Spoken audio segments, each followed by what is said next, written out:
हम इंसान आज कितने आधुनिक बन चुके हैं। हम धरती के बाहर जा सकते हैं, अंतरिक्ष में करोड़ों प्रकाश वर्ष दूर तक देख सकते हैं। हमारे पास विज्ञान है जो हमें हमारे प्रश्नों के उत्तर देता है। वैज्ञानिक डेटा के जरिए हमने हमारे अस्तित्व का भी काफी हद तक सही अनुमान लगाया है। पृथ्वी जो हमारा घर है, जहां हम मनुष्यों ने कई पीढ़ियां बिताई है, जिसने कई करोड़ सालों से जीवन को अपने अंदर आश्रय दिया है और आज भी देता आ रहा है। वैज्ञानिकों के अनुसार पृथ्वी पर जीवों की करीब 87 लाख प्रजातियां रहती है, जिसमें से केवल 15% प्रजातियों को ही हमने आज तक खोजा है। लेकिन आखिरकार ये सारे जानवर आए कहां से थे?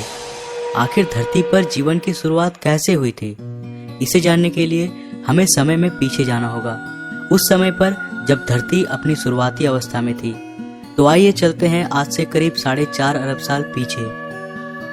आज से करीब 4.5 अरब साल पहले चट्टान का एक बहुत ही विशाल सा गोला एक बेनाम तारे का चक्कर लगा रहा था। इसका सतह पिघले हुए लावा से बना था और इस पर जीवन का नामो निशान तक नहीं था। इसके बाद चट्टान के इस विशाल से गोले ने एक ग्रह का रूप ले लिया, साथ ही इस ग्रह का अपना चांद भी बना।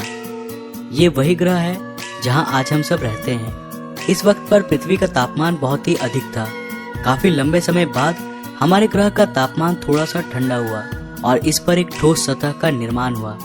करीब 3.9 अरब साल पहले इसने फिर से आग के गोलों की बारिश का सामना किया, जिसे हम कहते हैं द लेट हैवी बम्बार्डमेंट। और इस वक्त धरती पर केवल छोटे चट्टान ही नहीं, बल्कि इसके साथ साथ उल्कापिंडों की भी बारिश हो रही थी। प्रतिदिन कई हजारों की संख्या में उल्कापिंड धरती पर बरस रहे थे। ये उल्कापिंड अपने साथ कुछ बहुत ही खास लेकर आए थे। इनके अंदर जमी हुई बर्फ के क्रिस्टल्स थी, जिसने हमारी धरती पर समुद्रों का निर्माण किया और साथ ही धरती के वातावरण में नाइट्रोजन गैस भी लेकर आया। पर धरती अब भी बेजान था। यहाँ जीवन के लिए परिस्थितियाँ अभी भी उपयुक्त नहीं बनी थी। धरती का एटमॉस्फेयर अभी पूरी तरह से जहरीले गैसों से भरा हुआ था। यहाँ वायुमंडल में ऑक्सीजन था ही नहीं और धरती भी चारों तरफ से समुद्र से घिरा हुआ था।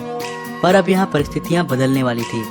करीब 3.8 अरब साल पहले हमारी धरती में एक बार फिर से उल्कापिंडों की बारिश शुरू हुई। पर अब की बार ये पिंड अपने साथ केवल पानी ही नहीं लाए थे, बल्कि ये कुछ बेहद अनमोल चीज लेकर आए थे। ये पिंड अपने साथ खनिज यानी मिनरल्स लेकर आए थे।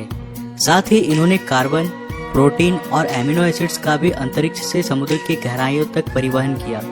परंतु यहाँ समुद्र की गहराई में तापमान बहुत ही कम था। यहाँ सूरज की रोशनी पहुंच ही नहीं सकती थी। लेकिन यहाँ समुद्र की गहराई में भी छोटे छोटे प्राकृतिक चिमनीज थे, जो पानी को गहराई में भी गर्म रख रहे थे और यहीं पर जीवन का पहला बीज पनपा। हम ये नहीं जानते हैं कि ऐसा कैसे हुआ था, लेकिन किसी प्रकार से यहीं पर उन सारे मिनरल्स और केमिकल्स ने आपस में अभिक्रिया करके जीवन का बीज बोया और यहाँ जन्म हुआ पहले एक कोशिकीय जीवों का। ये एक प्रकार के बैक्टीरिया थे। ये बैक्टीरिया समुद्र में बहुत ही तेजी से बढ़ने लगे।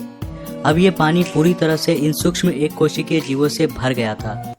कई करोड़ साल बाद यानी आज से करीब 3.5 अरब साल पहले समुद्र के अंदर इन बैक्टीरियाओं की संख्या इतनी बढ़ गई थी कि ये आपस में जुड़कर इस प्रकार के पत्थरों जैसी संरचनाओं में बदल गए थे, जिसे कहा जाता है स्ट्रोमेटालाइट्स।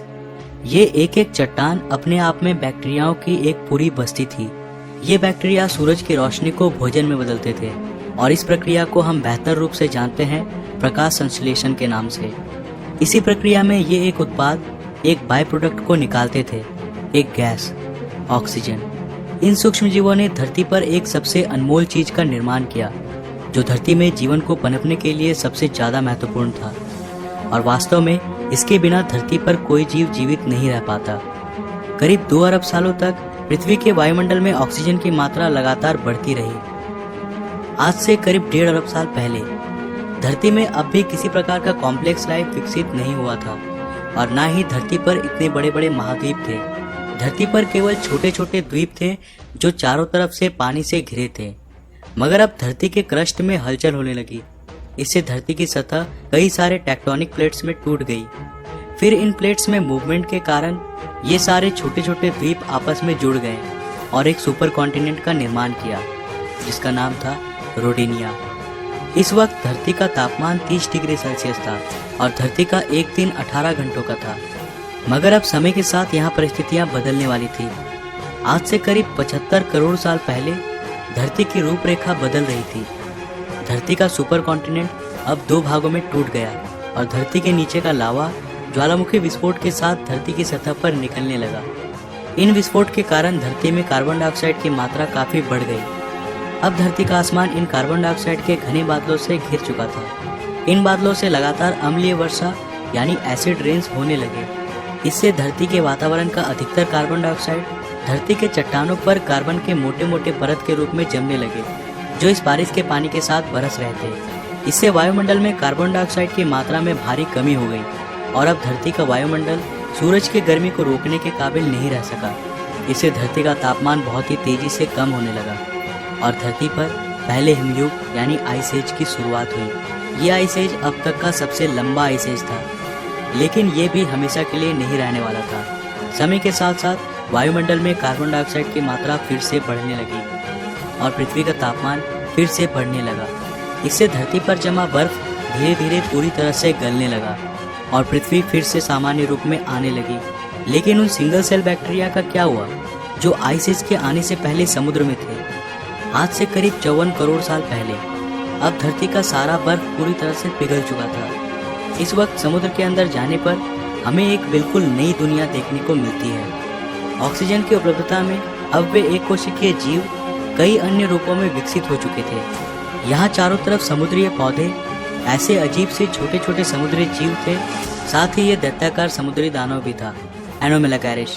ये सब कॉम्प्लेक्स मल्टीसेलुलर ऑर्गेनिज्म के नए प्रजाति थे जो कि एक कोशिकीय सूक्ष्म जीव से विकसित हुए थे। ये है पिकाया। ये केवल 5 सेंटीमीटर लंबे थे, लेकिन इन्होंने अपने शरीर में कुछ बेहद ही खास विकसित कर लिया था जो आगे चलकर हमारे शरीर का एक महत्वपूर्ण अंग बनने वाला था।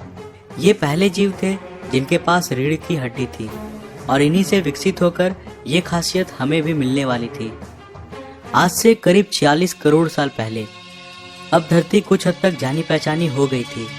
धरती का सुपर कॉन्टिनेंट अब और भी कई भागों में टूट गया था, परंतु अब भी यहाँ जमीन पर रहने वाले जीव नहीं आए थे और धरती के सतह पे पेड़ पौधे भी नहीं उगे थे। पर ऐसा क्यों था? दरअसल ऐसा सूरज से आने वाले हानिकारक अल्ट्रावायलेट किरणों की वजह से हो रहा था। पर अब धरती के वायुमंडल में एक नए परत का निर्माण हो रहा था, जिसे आज हम कहते हैं ओजोन लेयर। वायुमंडल के ऑक्सीजन सूरज की अल्ट्रावायलेट किरणों को सोखकर ओजोन गैस में बदलने लगे थे। इसने धरती के चारों ओर एक चादर का निर्माण किया जो हमें सूरज के अल्ट्रावायलेट रेडिएशन से आज भी बचाता है। इसके कारण अब धरती की सतह पर नन्हे शैवाल फल फूल सके और ये ही धरती के पहले लैंड प्लांट्स बने। समुद्र में रहने वाली ये मछली टिकटैलिक, जिसने पहली बार समुद्र से बाहर आने का निर्णय लिया, इसने अपने फिन्स का इस्तेमाल पैरों के रूप में किया और समय के साथ ये जमीन पर ज़्यादा देर तक रहने लगा, जिससे इसके अंग काफ़ी विकसित हो गए।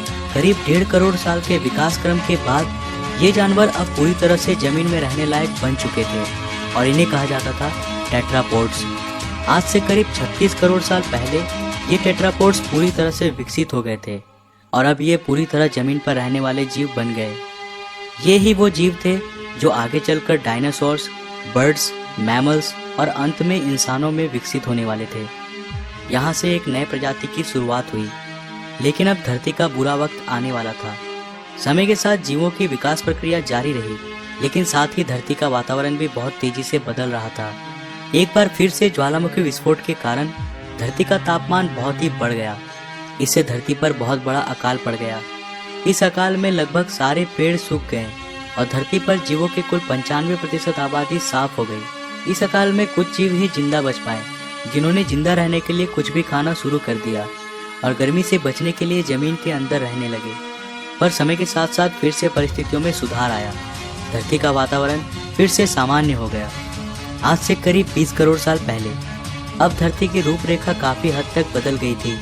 ज्वालामुखी विस्फोट से नए भूभागों का निर्माण हुआ, जिन्होंने आपस में मिलकर एक सुपर कॉन्टिनेंट का निर्माण किया, जिसका नाम था पेंजिया। अब धरती अंतरिक्ष से काफी हद तक आज की जैसी दिखाई देती थी। इतने बड़े अकाल के गुजरने के बाद धरती वापस से सामान्य हो गई। सतह पर फिर से नए पेड़ पौधे उगने लगे और धरती पर जो 5% जीव बच पाए थे वे अब विकसित हो चुके थे और एक बिल्कुल नए प्रजाति का जन्म हुआ था, जो आने वाले समय में धरती पर अपना शासन चलाने वाला था। वे थे डायनासोर्स। डायनासोर्स असल में उन्हीं 5% रेंगने वाले जीवों से विकसित हुए थे जो उस अकाल में खुद को किसी प्रकार से बचा पाए थे। डायनासोर्स के भी कई प्रजातियां थी, कुछ शाकाहारी थे तो कुछ मांसाहारी। कुछ डायनासोर्स बहुत ही शांत स्वभाव के थे तो कुछ बहुत ही हिंसक। डायनासोर्स ने भी काफी लंबे समय तक धरती पर राज किया। करीब 11 करोड़ साल तक ये धरती पर फल फूल रहे थे। पर इसके बाद क्या हुआ? सारे डायनासोर्स कहाँ विलुप्त हो गए और इंसान कहाँ से आए? ये हम जानेंगे अगले एपिसोड में। तो आज के लिए बस इतना ही। अगर आपको दूसरा एपिसोड चाहिए तो इस वीडियो को लाइक करो। अगर इस वीडियो में कुल 2500 लाइक्स मिलते हैं तो मैं इसका नेक्स्ट एपिसोड भी जरूर लाऊंगा। तो वीडियो को ज्यादा से ज्यादा लाइक करो और शेयर करो।